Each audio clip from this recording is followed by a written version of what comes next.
যে আপুদের বাসায় বাচ্চা আছে তাদের তো অলমোস্ট আসলে ডালটা লাগে, কারণ ডাল দিয়ে বাচ্চাদের খুব ভালো মতো ভাতটা খাওয়ানো যায়। এর জন্য আমি ডাল রান্না করলাম। তো এদেরকে আমি একটা কমলা কেটে দিলাম, দুজনকে দুইটা। তো তারা কিছুতেই খাবে না।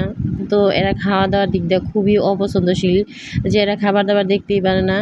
আর এই যে আমি রান্না করলাম কী মাছ, ফলি মাছ। ফলি মাছটা আমার খুবই পছন্দের। আমার মনে হয় যদি ফলি মাছ পুরোটা আমাকে দেওয়া হয় আর কেউ না খাক, কিন্তু আমার খুবই পছন্দের।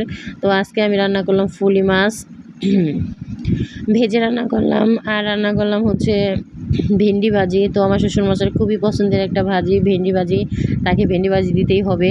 আর ডাল রান্না করলাম বাচ্চাদের জন্য, বাচ্চারা ডাল খেতে খুবই পছন্দ করে। আর হচ্ছে টমেটো ডাল।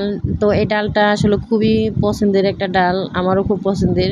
তো বাচ্চাদের জন্য মাংস, তো এদের ফিস্ট মাংস থাকতেই হবে।